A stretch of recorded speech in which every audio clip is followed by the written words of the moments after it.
भ्रष्टाचार, महंगाई, बेरोजगारी इनकी जनक है तो कांग्रेस पार्टी है। 60 वर्षों तक उनको अवसर मिला था, लेकिन कोविड के कालखंड के बाद इस पर मैं समझता हूं कि एक चुनौती जरूर थी केंद्र की सरकार के समक्ष, लेकिन यदि आप दुनिया के दूसरे देशों की प्राइस इंडेक्स देखेंगे, उसके मुकाबले भोजन की थाली से लेके मकान के निर्माण तक की जितनी व्यवस्थाएं हैं दुनिया के तमाम देशों में, उसमें भारत में जो महंगाई का जो अनुपात है वो दूसरे देशों के मुकाबले कम है। देखिए, आज जो 50 रुपए घरेलू गैस सिलेंडर पे बढ़ाए हैं, ये तो सीधे सीधे पाप है। सरकार चाहे कांग्रेस की हो चाहे बीजेपी की, रोटी छीनने का अधिकार किसी को नहीं है। जब घर का बजट गड़बड़ा जाए और घर में हंगामा होने लगे, माँ बहन बेटी चिल्लाने लगे, बच्चे चिल्लाने लगे कि आज 50 रुपए कम पड़ रहे हैं क्योंकि 50 रुपए आज बढ़ा दिए हैं। बजट मीडियम क्लास, गरीब परिवार सब में एक तय बजट है। आप किसी की तनख्वाह बढ़ाते नहीं है, रोजगार किसी को देते नहीं है, पैसे किसी को मिल नहीं रहे। अब आप बार बार ये कोसते रहे कांग्रेस कांग्रेस को। अरे भाई साहब, कांग्रेस भारत की सरकार में नहीं है। घरेलू गैस सिलेंडर के दाम तो बीजेपी ने बढ़ाए हैं।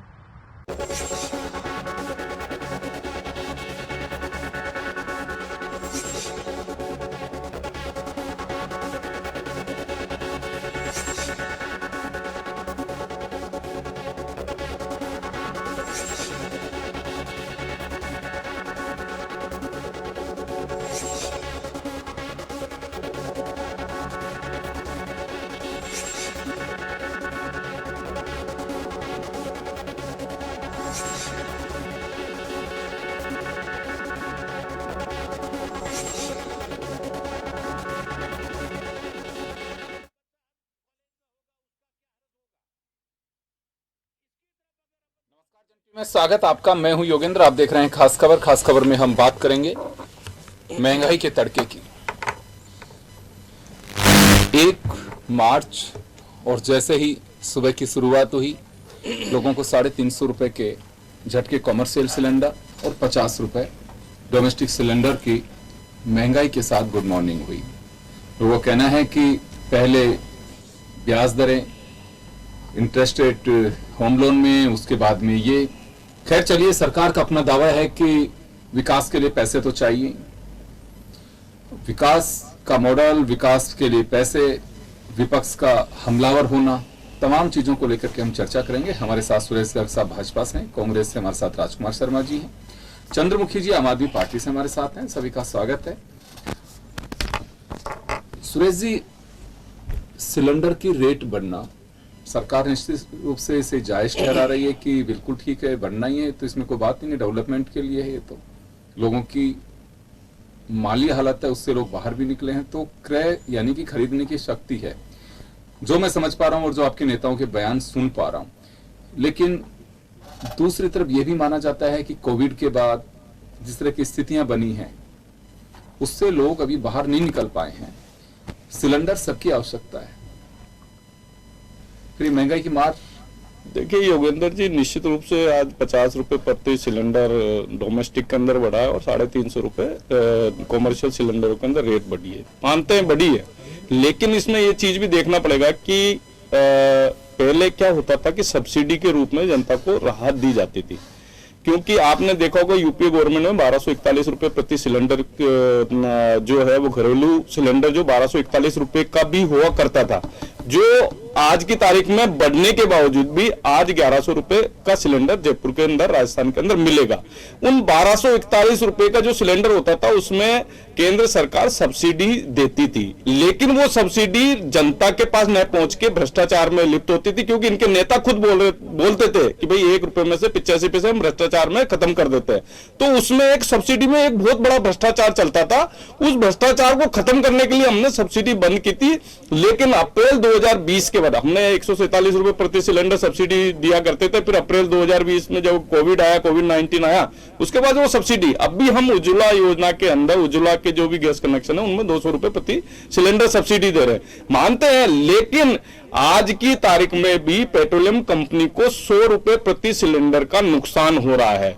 पिछले 8 महीने के अंदर लगातार जो डॉलर की प्राइजेज, जो गैस सिलेंडर की, जो गैस की जो मैन्युफैक्चरिंग कॉस्ट है वो बढ़ती जा रही थी और लगभग आज की तारीख में भी 100 रुपए प्रति सिलेंडर का कंपनियों को नुकसान है। तो हमने 100 रुपए की जगह 50 रुपए बढ़ाया। इसको 150 रुपए बढ़ा के दूर करो, कम से नहीं कम 150 नहीं, मैं बार-बार कि अभी भी योगेंद्र जी बिल्कुल सही है। अरे सर ये तो आपके फाइनेंशियल आंकड़े बता रहे हैं, ऑडिटेड रिपोर्ट बता रही है कि हाँ कंपनियों को नुकसान हो रहा है। ऐसा तो मैं तो कोई गलत झूठ बोल नहीं रहा, ये तो ऑडिटर्स की रिपोर्ट है कि हाँ। 3 दिन पहले आपने देखा समाचार पत्रों में सब में थे कि फ्यूल कंपनियां सब बेनिफिट में है और मोटा पैसा कमा रही है। हाँ 3 क्वार्टर के बाद में जाके प्रॉफिट में आई है पेट्रोलियम कंपनी। 3 क्वार्टर में जाके, फर्स्ट क्वार्टर जो जून में खत्म होता है, जून 2022 में और सितंबर 2022 में, उन दोनों क्वार्टर के अंदर कंपनियों को लॉस हुआ है और दिसंबर 2022 का जो क्वार्टर है उसके अंदर कंपनियों को प्रॉफिट हुआ। लेकिन अगर पूरे साल का देखते हैं तो वो कंपनियों को अभी भी नुकसान है, अगर पूरे साल का देखते हैं तो। अब जाके ऐसा लग रहा है कि आने वाले टाइम में पेट्रोल की कीमतें निश्चित रूप से कम होगी। सिलेंडर में मैं बता रहा हूं 100 रुपए प्रति सिलेंडर का नुकसान है। चलिए राजकुमार, पर मैं ये जानना चाहता हूं, चल मैं लौटूंगा, वापस आऊंगा। देखिए तो सौभाग्यशाली इस देश की जनता की देश में हर तीसरे महीने में कहीं ना कहीं चुनाव होता है। इससे आपकी जेब कुछ समय के लिए बच जाती है, क्योंकि कहने को तो ये होता है कि डिकंट्रोल किया हुआ है, कंपनियों को अपने हिसाब से चलती हैं जब पॉलिटिकल बयान आता है, लेकिन जब इच्छा होती है तो रिमोट से उसे बंद कर दिया जाता है। ऐसा सेंसर लगा हुआ है। जब चुनाव होते हैं तो रेट 15 दिन 20 दिन। अब तो मजे की बात यह है कि कहा यह गया था कि हर कंपनी की प्राइस रेट लिस्ट जो है वो अपडेट होगी, इतना पैसा सब कुछ आपको मिलेगा, लेकिन नहीं है। मुद्दत हो जाती है इन चीजों को।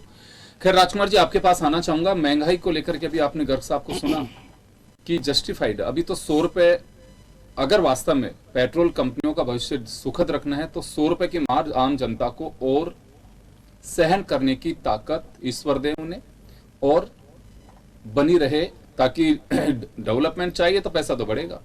और गर्ग साहब जो कह रहे हैं अभी तो 100 रुपए लॉस में है, उसके लिए भी आपको इंतजार करना होगा। तो अभी से ही आप लोग क्यों इतना हल्ला कर रहे हैं? अभी तो 100 रुपए और बढ़ सकते हैं। देखिए योगेंद्र जी, सबसे पहले तो मैं बताना चाहता हूं आज 1 मार्च हुई है और 1 मार्च के दिन आपने अभी कहा कि सवेरे जब खबर आई कि 350 रुपए कॉमर्शियल सिलेंडर पर महंगा हुआ, 50 रुपए घरेलू सिलेंडर महंगा हुआ। ये हिंदुस्तान की उस जनता के साथ धोखा हुआ है जिस जनता ने माननीय प्रधानमंत्री नरेंद्र मोदी जी को सिर पे बिठाया था। मैं एक बात हमेशा कहता हूं कि आवश्यकता से अधिक किसी को ज्यादा माथे नहीं चढ़ाना चाहिए, और हमने हिंदुस्तान की जनता ने आज मोदी साहब को माथे चढ़ाया। उसका परिणाम यह है कि हर 2 महीने में चढ़ाया। देखिए सिर पे कोई नहीं चढ़ाता है, कुर्सी पे बैठा। ज्यादा लाल जलाया, सारी पॉलिटिकल पार्टियों को एक तरफ कर दिया। केवल मोदी साहब को सारी जनता ने एक छोड़ के गांव ढाणी शहर दिल्ली यूपी पंजाब मतलब पूरा हिंदुस्तान एक तरफ हो गया और भारतीय जनता पार्टी को भी एक तरफ साइड में किया और केवल मोदी मोदी करके उन्होंने वोट दिया। उसका परिणाम आज हिंदुस्तान की जनता भुगत रही है। हर महीने 2 महीने में कोई न कोई ऐसी खबर आती है जिससे हिंदुस्तान की जनता अपने आप को ठगा हुआ महसूस करती है। कांग्रेस पार्टी इस महंगाई का बहुत विरोध करती है। हमने बाहर जो यात्रा निकाली थी उस यात्रा के अंदर भी हमारा यह मकसद था कि महंगाई कम हो, बेरोजगारी खत्म हो और हिंदुस्तान में जो अमन चैन खत्म हो रहा है उसके ऊपर ये लगाम लगे। लेकिन आज भारतीय जनता पार्टी ने भारत जोड़ो यात्रा थी, उसकी सफलता के ऊपर आज अंकुश लगाया है। ये नहीं चाहते कि कांग्रेस इस बात को श्रेय ले जाए कि राजस्थान में 500 रुपए का सिलेंडर हम देंगे। कांग्रेस नहीं, बीजेपी नहीं चाहती है। भले ही हिंदुस्तान की जनता, राजस्थान की जनता बाहर में जाए, लेकिन इनकी टांग, इनकी बात ऊंची रहनी चाहिए, कमल का फूल ऊपर रहना चाहिए, चाहे जनता के साथ कितना भी आघात हो जाए। ये बार बार ना पेट्रोल कम करते हैं, ना डीजल कम करते हैं, ना गैस कम करते हैं, ना महंगाई कम करते हैं, ना रोजगार देते हैं और तमाम मुद्दों पर बार बार कांग्रेस पार्टी को घेरती आ रही है। लेकिन ये अपनी हरकतों से बाज नहीं आ रहे हैं। कांग्रेस पार्टी का सख्त विरोध करती है और ये इसलिए बाज नहीं आ रहे कि हिंदुस्तान की जनता भोली है और इनको बार बार मोदी करके बार बार वोट देती है और वोट देने पर हिंदुस्तान की जनता अपने आप को ठगा सा महसूस करती है। मैं आपके चैनल के माध्यम से हिंदुस्तान की जनता से अपील करूंगा कि 2023 के अंदर जिन जिन विभिन्न राज्यों में विधानसभा के चुनाव होंगे और 2024 में जहां पर हमारे आम चुनाव होंगे, लोकसभा के चुनाव होंगे, मेरा आपसे हाथ जोड़ के निवेदन, कृपा करके आप लोग इस बात को पहले इंगित कर लीजिएगा, बटन दबाने से पहले। आप जनता के जहन में देखिए 2 बातें, ये तो जनता को फैसला करना है कि उसको महंगाई की मार भी अच्छी लग रही है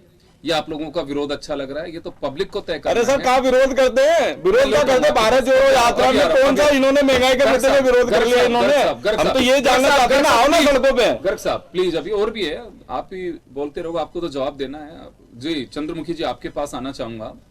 महंगाई मुद्दा है क्या? पहला तो मेरा सवाल यही है आपसे।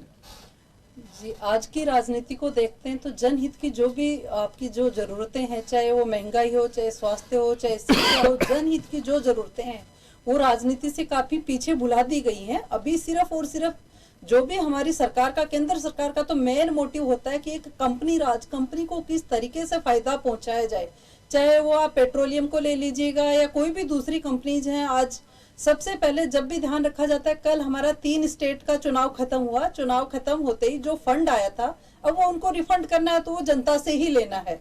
तो वो कैसे भी करके इसका जनता को पता है, लेकिन जनता को इस हालात में लाके खड़ा कर दिया है कि आप सड़कों पे आके विरोध प्रदर्शन भी नहीं कर सकते हैं। वही स्मृति ईरानी आज नहीं दिखती है जब वो मनमोहन सिंह जी को चूड़ियां भेजती थी। हम पूछते हैं आज क्या वो यहाँ अपने देश में नहीं रह रही है? क्या उनको महंगाई नहीं दिख रही है? एक महिला होने के नाते जिस तरीके से महंगाई को मैं देख सकती हूँ और समझ सकती हूँ, हर घर की शुरुआत सुबह गैस के चूल्हे से और दूध से शुरू होता है। सुबह की चाय दूध से बनती है। साल में 3 बार आपने, अमूल ने 3 बार दाम बढ़ा दिए हैं। अभी ये सिलेंडर का दूसरा जुलाई में दाम बढ़े थे, अभी फिर दाम बढ़ गए हैं। ये दाम क्यों बढ़ रहे हैं देखा जाता है, 2 ही रीजन बताए जाते हैं, या तो करेंसी पे डिपेंड होता है या क्रूड ऑयल पे। क्या अभी क्रूड ऑयल के जब दाम कम होते हैं, क्या ये हमारे पेट्रोल डीजल के भाव कम करते हैं? क्या हमारे गैस सिलेंडर के दाम कम करते हैं? लेकिन सरकार को जनता से कोई सरोकार नहीं है। जनता को पूर्ण रूप से एक तरीके से बंदी के जैसे ही हालात यहाँ पे कर दिए गए हैं। इमरजेंसी जैसा हो गया। आप सड़क पे विरोध करोगे तो आप पे लाठीचार्ज कर दिया जाता है, आप पे झूठे आरोप लगा दिए जाते हैं, और हमारे नेता आवाज उठाते हैं तो आपको ईडी सीबीआई के नाम से डरा धमका कर अंदर डाल दिया जाता है। तो आज देश की जवान खींच ली गई है। एक बात जानना चाहूंगा आपसे, एक बात मैं जानना चाहूंगा आप लोगों से कि महंगाई आज से नहीं है, वर्षों से मुद्दा बना रहा है, पहली बार नहीं है। और बीजेपी ने स्लोगन देकर के, देखिए जनता के बीच बहुत सही महंगाई की मार अब की बार मोदी सरकार, ये हम सब लोगों ने सुना, लेकिन जनता के जेहन में उतारा कि ये महंगाई है और आप सहन नहीं कर सकते। ऐसा क्या है कि आप विपक्षी दलों के अंदर इस बात को जनता के बीच अपनी पैठ नहीं जमा पा रहे हैं? जनता को लगता है आंदोलन किसी पार्टी का हो, केवल आजकल कार्यकर्ता दिखते हैं, या तो ट्रेंड बदल गया या जनता को भरोसा नहीं रहा कि सब एक जैसे रहने दीजिए, महंगाई की मार है तो सहन करनी पड़ेगी, ना ये फायदा दे सकता है ना ये दे सकते। क्या मैं क्या समझू इसे? जनता क्यों नहीं जुड़ती आजकल राजनीतिक दलों के साथ? चंद्रमुखी जी। जी, सीधा सा है, देखिए भारतीय जनता पार्टी से जुड़ेंगी तो पिछले 10 साल से देख रहे हैं, जो अच्छे दिनों का इंतजार था वो बहुत अच्छे से उनको भुगत चुके हैं। अब जनता बोलने लगी कि और अच्छे दिन नहीं चाहिए।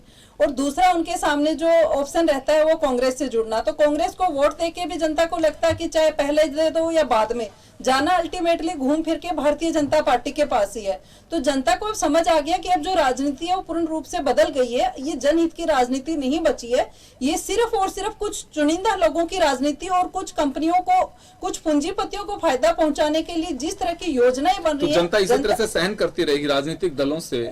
देखिए महंगाई की मार है, हम सब लोग भी जानते हैं, गर्ग साहब भी जानते हैं, लेकिन जनता क्यों नहीं जुड़ पा रही है विपक्षी लोगों के साथ? आवाज आप लोग बन रहे हैं लेकिन उसके बावजूद भी पब्लिक नहीं जुड़ती। योगेंद्र जी, अति हर चीज की बुरी होती है। जनता देख रही है, पहले 5 साल में था वही हर मोदी, घर घर मोदी करके अच्छे दिनों के इंतजार में लोग थे। लोगों को था 15 लाख रुपए आएंगे, 2 करोड़ रोजगार मिलेंगे, स्मार्ट सिटी बनेंगी, 2022 तक हर किसी को पक्का घर मिलेगा। तो ये सारा जनता देख चुकी है, जनता समझ रही है। और 2024 सामने आ रहा है और ये 2024 की जिस तरह तैयारियां जो चल रही है, आप लोग महंगाई के नाम पे आंदोलन भी करोगे, हो सकता है आने वाले दिनों में भी करो, लेकिन पब्लिक की उपस्थिति उसमें नगण्य होती है। आपकी पार्टी का नहीं कह रहा हूं मैं, मैक्सिमम आजकल जो मैं देखता हूं कि राजनीतिक दलों के आंदोलन उसमें पार्टी के वर्कर्स होते हैं, उसके अलावा नहीं आते हैं लोग। तो मुद्दा जनता के आप लोग कहते हैं, लेकिन जनता साथ क्यों नहीं जुड़ती? देखिए योगेंद्र जी, नेता एक ताकतवर शक्ति होती है।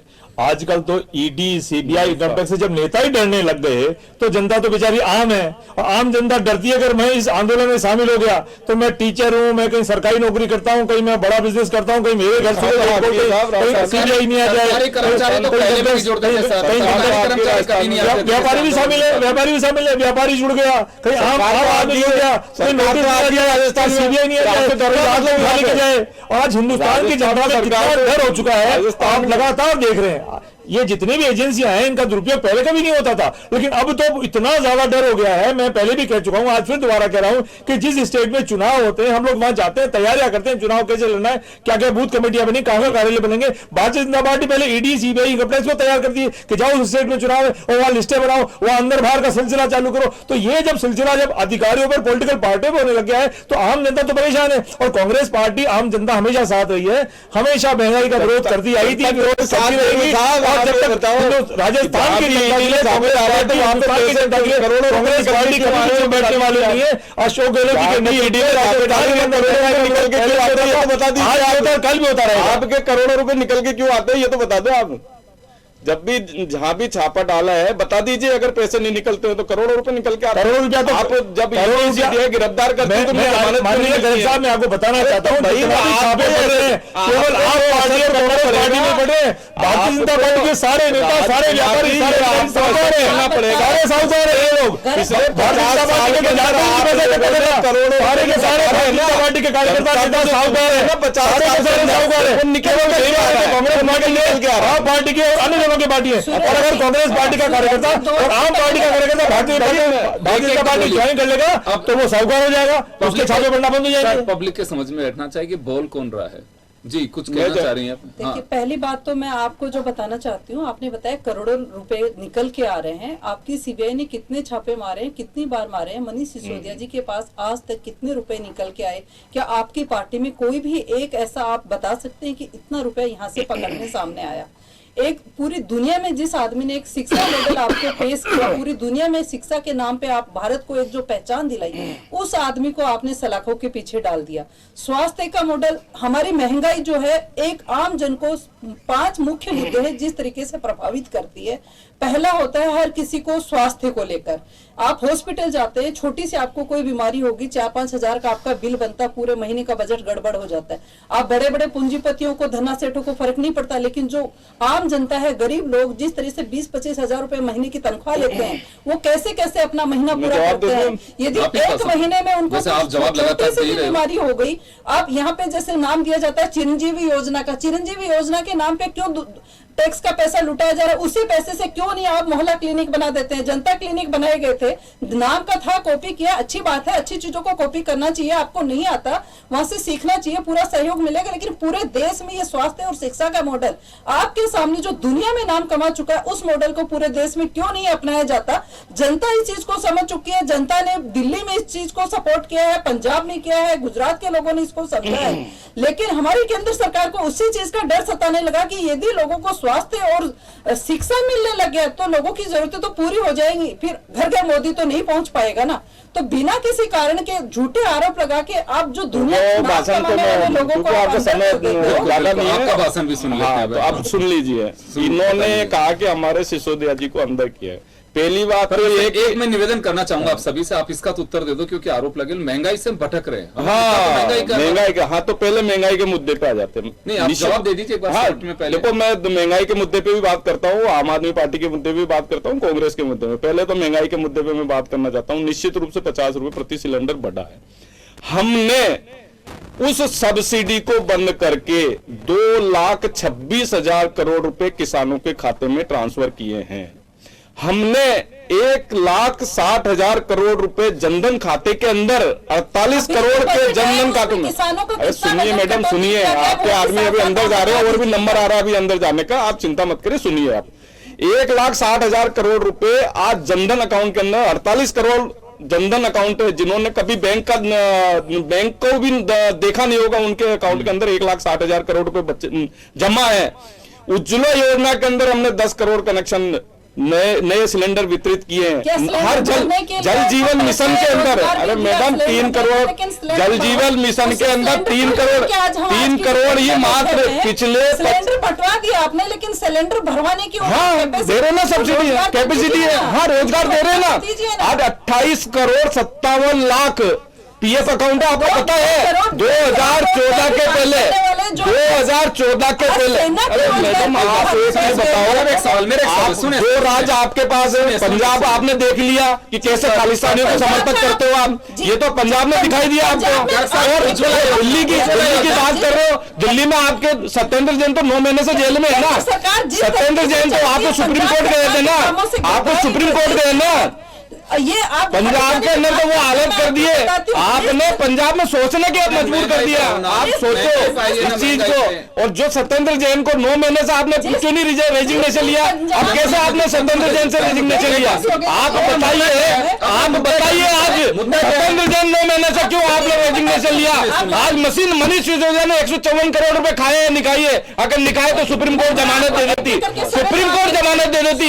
अगर मनीष सिसोदिया ने पैसे निकाले होते तो भ्रष्टाचार में लिप्त है। आप सुप्रीम कोर्ट में गए थे, सुप्रीम कोर्ट में आपको क्या मिला? सुप्रीम कोर्ट ने भगा दिया था ना आपको, सुप्रीम कोर्ट ने भगाया या नहीं भगाया आपको? एक बात मानिए, आप कोर्ट को तो विश्वास करते हो ना, कोर्ट में विश्वास करते हो नहीं करते हो? सर सुनिए, मुद्दा ये नहीं है, आप कूल रहिए, आपके पसीने आने लग जाते हैं, आप आराम से रिलैक्स होकर के, ये कोई वैसी बहस नहीं है, इससे ना नंबर कटेंगे ना बढ़ेंगे। नहीं, मैं तो बताना चाह रहा हूँ कि साहब दो राज्यों के अंदर ये वहां पर सत्यानाश कर दिया, 2 राज्यों का आपने। सुनिए 2 राज्यों का सत्यानाश कर दिया आपने। एक बात सुनिए, देखिए ये सर्टिफिकेट आम मत दीजिए कि केवल आपकी जहाँ सरकार होगी जनता वहीं आबाद रहेगी, दूसरी पार्टियों की सरकार वहां सत्यानाश हो जाएगी, जनता पे छोड़ दीजिए। आप लोग जनता परिणाम दे रही है ना, वो तो दिख रहा है। नहीं, सुनिए, आप जब कहते हैं कि अगर कोई सरकार चुनने के लिए कोई कहते देखिए जनता की बात का अपमान है, आप स्वागत कर रहे हैं ये कह करके, तो आप वो भी रहिए, अपना एजेंडा केवल महंगाई है। मैं महंगाई को बताना चाह रहा हूँ।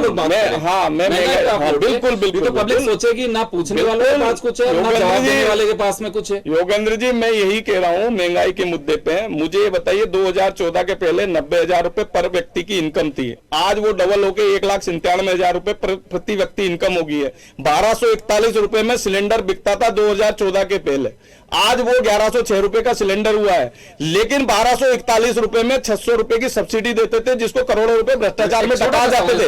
लेकिन मैंने आप कंटिन्यू, मेरा छोटा सा सवाल, बड़ी मेरी अपनी पर्सनल जिज्ञासा, मैं एक बात जानना चाहता हूं। 80 करोड़ लोगों को आज आप अन्न योजना से जोड़ रखा है, 80 करोड़ लोगों को, है ना? तो वो 80 करोड़ लोग तो उस लाइन से बाहर नहीं निकल पा रहे, उनको तो आज भी खाने की आवश्यकता है कि सरकार देगी तो हम खा पाएंगे। देश की आबादी कितनी है सर? ये एक मिनट सर सुनिए, आप तो चार्टेड अकाउंटेंट है, इसी वजह से मेरी जिज्ञासा जागृत हो गई, पूछना चाहिए मुझे। 80 करोड़ लोग तो आप बाहर कर दीजिए कि उनके तो मुझे नहीं लगता कि इनकम बढ़ी है, वो तो डाउन चले गए। नहीं ऐसा नहीं है। देखो मेरी बात सुनो, इसके अंदर भी अभी हमारे कोविड के बाद तो गए, अगर उन लोगों को सुनिए, फिर रेवड़िया क्यों बांट रहे हो? कोई सरकार हो, चाहे आपकी हो चाहे स्टेट गवर्नमेंट, हम तो टैक्स पेयर्स का पैसा है सर, बिल्कुल इनकम डाउन है, क्यों दे 80 करोड़ लोगों को? कहाँ डाउन है? 90,000 रुपए, 1,97,000 रुपए प्रति व्यक्ति आज नहीं समझ पा रहे हैं। 90,000 80 करोड़ जनता को हमने दिया है। कोरोना के टाइम पे एक विकट समस्या थी, हमने भोजन की व्यवस्था करी है, तो उसमें तकलीफ क्या है? मेरी बिल्कुल सिंपल सा सवाल है, या तो आप जवाब से बच रहे हो, सवाल समझना नहीं चाहते। मैं ये जानना चाह रहा हूं कि अगर उन लोगों की इनकम बढ़ी है सालाना, तो जनाब मुझे ये बताइए कि वो 80 करोड़ लोग हैं जो खुद के बूते अब अपना खर्चा वहन कर सकते हैं, तो इस टैक्स पेयर्स के पैसे को और कहीं खर्च कर लीजिए। क्यों दे रहे हैं 80 करोड़ लोगों को फिर फ्री अन्न योजना? टैक्स पेयर का, हाँ, टैक्स पेयर का पैसा हमने विकास के अंदर, ये विकास नहीं है, ये फ्री बीज, देखो फ्री बीज विकास नहीं होता है। देखो योगेंद्र जी मैं कह रहा हूँ कि जहाँ जरूरत होती है वहां पे पैसा लगाया जाता है। फ्री की बिजली दी जाती है कहीं पे, फ्री की बिजली हमने तो नहीं दी, क्यों दिया जा रहा है? हम ये कह रहे हैं कि देखो एक व्यक्ति भूखा न सोए तो उसके लिए एक केंद्र सरकार की जिम्मेदारी है कि उसको वो देते हैं। लेकिन मैं ये कहना चाह रहा हूँ, लेकिन मैं ये कहना चाह रहा हूँ कि हमने किसानों को भी 2,26,000 करोड़ रुपए उनके किसान सम्मान निधि के अंदर पैसा ट्रांसफर किया है। हमने उज्ज्वला योजना के अंदर भी हमने कनेक्शन दिए, हर घर जल के अंदर 3 करोड़ से 11 करोड़ के कनेक्शन हमने बनाए हैं। आप ये बताइए कि जो महिलाएं रात का इंतजार करती थी कि कब रात होगी, कब मैं शौचालय के लिए जाती हूँ, उनके लिए हमने शौचालय के उपलब्ध कराए हैं, हमने मकान उपलब्ध कराए हैं। आप देखिए ना, अरे 9 साल के अंदर हमने आज कहाँ पहुंच गया। ये 10वीं इकोनॉमी होती थी, आज 5 करोड़ 5 की इकोनॉमी हो गई। आप जिन पे आरोप लगा रहे हो कि इनके भाषण खत्म हो गए, आप तो सुपर भाषण दे रहे हैं। मैं तो एक बात जानना चाह रहा हूं, किसान की आमदनी 10,000 कुछ रुपए पारिवारिक आमदनी है पर मंथ, ठीक है साहब? देश में कितने किसान होंगे? उनकी आमदनी को अगर आप एवरेज जोड़ते हैं तो 1 करोड़ 1,20,000 रुपए उनकी सालाना इनकम होती है। 80 करोड़ रुपए 80 करोड़ लोग वो माइनस कर दिए।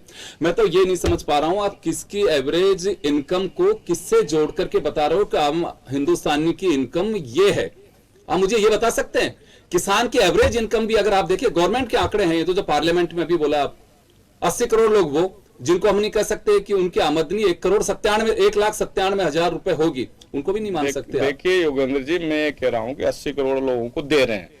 अब क्या होता है कि बीपीएल के अंदर उन्होंने कार्ड बना रखे हैं, चाहे उनकी 1,97,000 रुपए की है, लेकिन उन्होंने बीपीएल के बहुत सारे लोग हैं ऐसे जिन्होंने बीपीएल के कार्ड बना रखे हैं। तो हम तो बीपीएल के कार्ड और जो उनके बेसिस पे हम लोन दे रहे हैं, तो वो अनाज मुहैया करा रहे हैं। अब कईयों का निकल के आ रहे हैं ना, जो सरकारी आदमी उन्होंने भी उसका आनंद लिया, हम उसकी इंक्वायरी कर रहे हैं, उसकी रिकवरी कर रहे हैं। सरकारी आदमी हाँ कर रहे हैं ना, बिल्कुल। राजस्थान के अंदर भी बहुत सारे लोग हैं जो सरकारी आदमी, उन्होंने भी 80 करोड़ के अंदर उन्होंने भी अन्न की योजना जो है उसका लाभ उठाया, हम उसकी रिकवरी कर रहे हैं। तो मैं ये कहना चाह रहा हूं कि जो 9 साल बीते 9 साल के अंदर जो हिंदुस्तान का काया पलट हुआ है, काया जो डेवलपमेंट हुआ है हिंदुस्तान का, आप इंफ्रास्ट्रक्चर के अंदर देखिए, आज रोड को देख रही है, रेलवे को देख रही है, हर चीज को डिफेंस में देख लीजिए। बिल्कुल साहब, देखिए डेवलपमेंट तो मैं तो मानता हूं इस बात को, और जिनसे बात होती है तो वो भी मानते हैं कि साहब हिंदुस्तान आजाद हुआ था उससे एक सतत प्रक्रिया के रूप में डेवलपमेंट देश का, वो पार्टियां माने नहीं माने। आज आप लोगों ने विकास किया, राजनीतिक दल खारिज करते हैं, लेकिन मुझे दिखाई देता है कि विकास किया। पूर्ववर्ती सरकारों, चाहे अटल बिहारी वाजपेयी की रही हो, चाहे दूसरी सरकारें रही हो, उन्होंने भी विकास किया। हो सकता है आप लोगों को नहीं दिखता, मुझे दिखता है वो कि हाँ किया, सबने किया विकास। क्योंकि 5 साल अगर किसी को टाइम मिला है, वो यहाँ पे बैठ करके पंचायती के लिए कोई नहीं आता, उनकी अपनी जवाबदेही है। ईश्वर ने अगर उन्हें कुछ दिया है हुनर, तो देश के भविष्य के लिए जैसी जिसकी परिस्थितियां रही होंगी, लेकिन डेवलपमेंट किया है, तभी तो चीज चल पा रहे हैं। आज अगर हम माले पे माला चढ़ाए जा रहे हैं तो किसी ने जनाब प्लिंथ बनाई होगी, पहली मंजिल बनाई होगी, पिलर खड़े किए होंगे, जब तो बन पा रही है। तो मैं जो एक इन दोनों का एक सवाल आया था कि महंगाई के मामले को लेकर बीजेपी ने बहुत आंदोलन किए, स्मृति ईरानी जी ने चूड़ियां भी भेंट की, सिलेंडर सड़कों पे लेके आई, तो इस पे कुछ कमेंट करेंगे? दोनों का सवाल रहा है। बिल्कुल सही है। मैं ये बताना चाहता हूं कि अभी महंगाई दर 6.5% है। आरबीआई की 2% से 6% के बीच की एक उन्होंने पैरामीटर फिक्स कर रखा कि भाई 6% से नीचे महंगाई दर है, निश्चित रूप से बढ़ी हुई है। लेकिन आज पूरे विश्व के परिदृश्य में देखना पड़ेगा ना, 2014 के पहले भी 10% से एवरेज महंगाई दर 9% 10% रही है, लेकिन आज हमने उसको कंट्रोल किया, किसी भी तरीके से उसको कंट्रोल किया। लेकिन अगर विश्व के परिदृश्य में देखें तो आज पाकिस्तान की 53% 46% महंगाई दर है, श्रीलंका की 53% महंगाई दर है, ब्रिटेन की महंगाई दर देख लिया आप, पाकिस्तान की तरह ब्रिटेन के हालत होते जा रहे हैं। तो पूरे विश्व को तो कंपैरिजन करोगे ना आप, पूरे हालात विश्व के अंदर है, उसके अंदर हिंदुस्तान अगर कंट्रोल है। पहले नहीं करते थे दुनिया से, तो साहब दुनिया से नहीं होती। हाँ, पहले तो भ्रष्टाचार में लिप्त थे, इनके नेता खुद बोल रहे हैं तुलना नहीं होती थी पाकिस्तान में। साहब अरे तो योगेंद्र जी मैं कह रहा हूं कि पहले तो इनके नेता ये बोल रहे हैं कि 1 रुपये, पर मुझे ये बताइए कि विश्व के अंदर, पूरे विश्व के अंदर लेबनान वगैरह में से 239% महंगाई दर है, तुर्की के अंदर 86% महंगाई दर है, श्रीलंका के भारत फिर मैं भारत में बात करूंगा तो जयपुर की बात, राजस्थान की बात करूंगा। राजस्थान में सबसे महंगा पेट्रोल है, सबसे महंगा डीजल है। मैं राजस्थान की बात करूंगा कि राजस्थान सबसे ज्यादा महंगाई दर है, राजस्थान के अंदर सबसे ज्यादा बेरोजगारी राजस्थान में क्यों है? और मुझे ये बताइए पेट्रोल और डीजल में भेद जो वसुंधरा सरकार के अंदर था, वो पेट्रोल की दरें क्यों नहीं है? आज 4.5 साल हो गए, जो हमने पेट्रोल 26% वेट कर रखा था, वो आज भी 31% वेट है, जो डीजल 18% था वो भी आज 20% है। तो क्यों नहीं कम कर रहे राजस्थान के अंदर? आज बिजली की दरें देख लीजिए, आप पानी की दरें देख लीजिए, राजस्थान के अंदर क्या हालत है। तो जनता तो त्रस्त है भ्रष्टाचार में, इनमें कांग्रेस से। मैं ये जानना चाह रही थी, आप लोग बार बार बोलते हैं कि हम विकास के मुद्दे पे विकास कर रहे हैं, जीत रहे हैं, कंटिन्यू जीतते आ रहे हैं। तो सुनिए ना, हाँ। आप बता रहे हैं कि हम विकास कर रहे हैं, और आज का मुद्दा अपना महंगाई का है। महंगाई डायरेक्ट जनता को जिस तरीके से प्रभावित करती है, स्वास्थ्य की बात करते हैं, कितने हमारी सेंट्रल गवर्नमेंट ने हॉस्पिटल्स बनवाए हैं, शिक्षा जो एक मिनट मेरा सवाल पूरा करने दीजिएगा। जो शिक्षा आज जो प्राइवेट स्कूल्स की और कॉलेज की जो कमर तोड़ महंगाई है, 2-2 करोड़ रुपया देके डॉक्टर्स बन रहे हैं, आप भ्रष्टाचार की बात कर रहे हैं, क्या उसको आपने कम किया है? मेडिकल कॉलेज यूक्रेन से कितने बच्चे आए हैं, आज वो कहाँ से? ये तो मोदी जी है, अजी मैडम मोदी जी है, तभी आगे यूक्रेन से सैफ भारतीय जनता लगाने के बाद में मोदी जी के नाम उससे की पहले वजह से, कभी नहीं आया, हाँ नहीं कभी आया, हाँ मोदी जी की वजह से पाकिस्तान के लोग भी भारतीय झंडा लगा के वहां से सेफ आ गए। ये तो मोदी जी है मोदी जी ने जो आज मतलब रसिया और चाइना को युद्ध रोक के, रसिया और यूक्रेन का युद्ध रोक के और वहां के भारतीयों को बचा के लिए हैं। भारतीय इस बात का धन्यवाद करते हैं, लेकिन जो विपक्ष है वो भी उसको सराहना करे। अभी जो मोदी जी जो अच्छा काम करते हैं उसकी सराहना करे। आपके दो नेता जेल के अंदर पड़े हुए हैं, उनके ऊपर बात करिए। 144 करोड़ रुपए दारू के नाम पर डकार गए। हाँ, आज शराब नीति के अंदर गए और आप जाके एजुकेशन नीति की बातें करते हो। अरे नेता तो गया शराब नीति के अंदर है, आप एजुकेशन नीति की बातें करते हो। आप पंजाब के अंदर क्या हालत हो रही है, वो थाने को घेराव कर दिया, थाने के अंदर आक्रमण कर रहा है, उसके ऊपर आपने, उसके बाद में भी आपने उसको छोड़ दिया। इससे ज्यादा दुर्दशा आपकी 2 राज्यों में आपको दे दी। अगर और राज्य चले जाएंगे तो क्या हालत कर दोगे आप हिंदुस्तान की। देखो कितना बड़ा डर है आपको। सोचिए एक आम हिंदुस्तान नहीं, डर तो दिखा रहे हैं ना, पंजाब दिखा रहे हैं, पंजाब दिखा रहे हैं। आप आए दिन घटनाएं हो रही है, पंजाब के अंदर आए दिन घटनाएं हो रही है। शर्म आनी चाहिए। आपने क्यों छोड़ा फिर उसको, जिसने, आप ये बताइए कि जिसने वहां पे इतना वो पुलिस वाले के ऊपर अटैक किया, उसके बाद भी आपने उसको छोड़ दिया। इनका भी भाषण सुन लीजिए, आपका भाषण हो आप ये बोल रहे हैं कि पंजाब में आप देख रहे हैं, चलिए मैं माफी चाहूंगा, समय कम जवाब देती हूँ। पंजाब में बिजनेस समिट थी, पूरे देश भर से लोग आए थे वहाँ पे बिजनेस। डर के मारे वापस जा रहे हैं मैडम, डर के मारे। जब पंजाब में जो अभी जो काम हुआ ना, ये जो पंजाब के किसने कराया गया, अच्छा पंजाब के अंदर इतना बड़ा काम हो गया, भारतीय जनता पार्टी ने कराया। वाह, चलिए क्या बात कर रहे हो आप। चलिए मैं माफी चाहूंगा। मुद्दा सरकार आपकी, पुलिस आपकी और भारतीय जनता पार्टी ने कराया। कि आपके मुद्दे से कितने वास्तव में राजनीतिक दल गंभीर होते हैं। क्यों, जो महंगाई बढ़ाने वाला है वो कोई भी हो, आज की सरकार हो चाहे पूर्ववर्ती सरकार है, सब जस्टिफाई करते हैं कि जो बढ़ा है हमने महंगाई। डेवलपमेंट शब्द ऐसा है जिसके नाम पर कुछ भी कर सकते हो आप। ये करना है तो ये करना ही पड़ेगा, कोई चारा नहीं है। केवल चेहरे बदलते हैं महंगाई के नाम पे, सब करते वही हैं जो ब्यूरोक्रेसी कंट्रोल करके चलाती है नेताओं को, कि बिल्कुल ये बढ़ाना है सब, इसके बिना काम चलेगा नहीं। वही होता है, चाहे गवर्नमेंट कांग्रेस की हो, चाहे बीजेपी की हो, चाहे दूसरी पार्टियों की हो। केवल चेहरे बदलते हैं महंगाई के मामले में, केवल चेहरे बदलते हैं। होता वही है जो आपको और हमें सहन करना है। तो महंगाई का एक मुद्दा ऐसा है, इसी वजह से मुझे लगता है कि जनता राजनीतिक दलों के साथ जुड़ती नहीं है। वोट देना है, वो अपना एक एजेंडा है कि देना ही चाहिए डेमोक्रेसी के अंदर, लेकिन महंगाई मुझे लगता है कि राजनीतिक दलों के नजरिए में भी और पब्लिक के नजरिए में भी महंगाई है, लेकिन हालात वैसे ही रहेंगे। इस वजह से शायद भरोसा नहीं करती है, कोई आंदोलन में नहीं जुड़ता है। आज धरना दो, प्रदर्शन तो कोई नहीं आता। सब कहते हैं कि जो वो कर रहे थे वो ये कर रहे हैं, तो फायदा क्या जाने का भी। चलिए बहुत बहुत शुक्रिया आप सभी का। खास खबर में इतना ही, दीजिए इजाजत, नमस्कार।